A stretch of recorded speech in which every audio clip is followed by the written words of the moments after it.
In the previous video, we have learned that descriptive research is simply describing the characteristics of subjects involved in a study, while the correlation seeks the relationship of variables. And lastly, we have learned that manipulation of conditions and the independent variables are likely attributed to experimental methods. In this discussion, we will learn about the three major types of experiments. Again, this presentation is available in the description, and if you find this material to be helpful, you can share this to your friends and classmates. Let's talk about the major types of experiments. We have three major types of experiments. We have laboratory, field, and natural.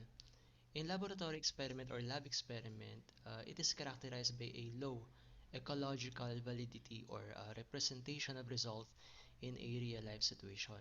So the results of the lab experiment may not likely generalize to real-life context. It is an experiment managed under standardized procedures, very controlled conditions, okay, where precise measurements and control are possible. Now, in a lab experiment, the researcher may decide where the experiment will take place and what type of characteristics of subjects are considered. Now, subjects are randomly allocated to each independent variable group. An example is a Milgram's experiment on obedience, where the researcher was to observe how subjects will obey the experimenter. In such a case, the researcher had controlled several variables as much as possible. Okay.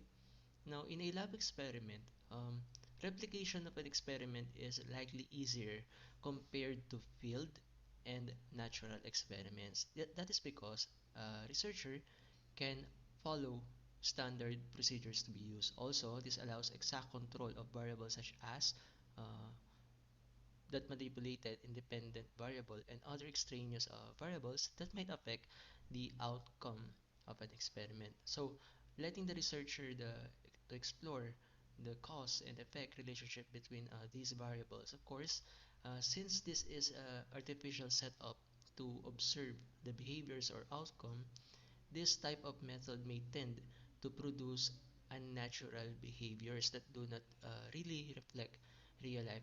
This may be explained by phenomenon like Hawthorne effect. Hawthorne effect, for example, suggests that respondents may change their behavior because they knew that they are being observed, or in an experiment of Milgram's obedience experiment, subjects are likely to follow the perceived expectations of them. Also, the manipulation of variables may bias the results in this laboratory experiment. Now let's proceed with a field experiment. Field experiment is usually done in real life environment like natural experiment. So like laboratory experiment, the researcher can still manipulate the independent variable but less likely of other extraneous variables. In a field experiment, a researcher can still manipulate the independent variable. So, for example, we have Charles Halping's obedience study, which was conducted in a natural setting of a hospital. Now, nurses inside the hospital um, were ordered by anonymous doctors to observe or to serve what could have been a not safe dose of made up or fictional drug to their patients. Now, in a field experiment, the subject's behavior is more likely to reflect the real life situation compared to laboratory because of the natural setting that they are in.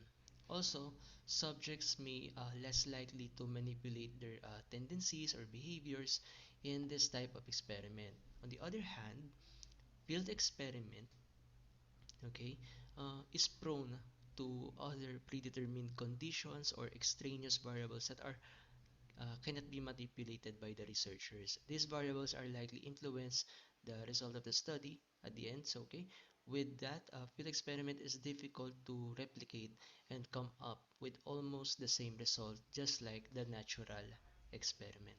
Now, let's proceed with natural experiment.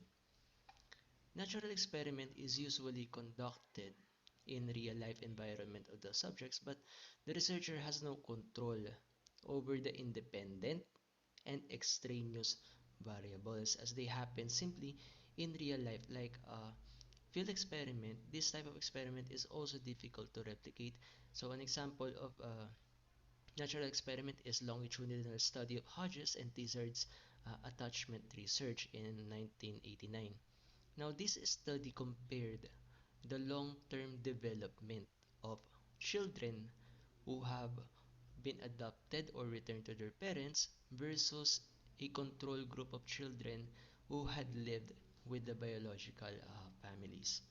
Now, although natural experiment aims to reflect behavior in a natural setting, Hodges and Tizard's questionnaires and interviews um, likely produced answers that are affected by social desirability. So, inaccurate results could have obtained.